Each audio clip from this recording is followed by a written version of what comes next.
Surveyor Tejeshwar హత్య కేసులో నిందితులకు శిక్ష పడేందుకు ఫాస్ట్ ట్రాక్ కోర్టును ఏర్పాటు చేయాలని డిమాండ్ చేశారు గద్వాల ఎమ్మెల్యే బండ్ల కృష్ణమోహన్ రెడ్డి.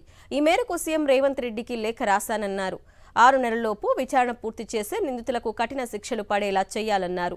పెళ్లి జరిగిన నెల రోజుల్లోనే ప్రియుడితో కలిసి హత్య చేయటం దారుణమన్నారు. కేసును త్వరగా ఛేదించి నిందితులను అరెస్టు చేసిన పోలీసులను అభినందించారు ఎమ్మెల్యే కృష్ణమోహన్ రెడ్డి.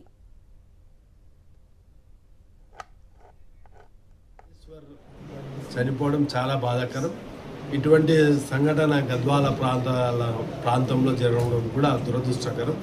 మళ్ళీ ఇటువంటి ఒక మ్యారేజ్ అయ్యి 1 మంత్లోనే ఆ పిల్లవాడిని కడచేర్చే విధంగా ఆ పిల్లవాడిని అంటే తేజేశ్వర్ గారి భార్య కుటుంబ సభ్యులు ఆమె ప్రియుడు కలిసి హత్యకి ప్లాన్ చేసి హత్య చేయడం చాలా బాధాకరం. మళ్ళీ ఇటువంటి పునరావృతం కాకూడదు.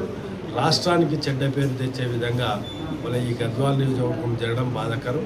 ఖచ్చితంగా ఆ నిందితులని అంటే పోలీసులు ఇమ్మీడియట్గా ఆ కేసును ఛేదించి నిందితులు ఇమ్మీడియట్గా వితిన్ ఒక 4-5 డేస్లోనే ఆ కేసును ఛేదించడం పోలీసులకు ప్రత్యేకంగా ధన్యవాదాలు.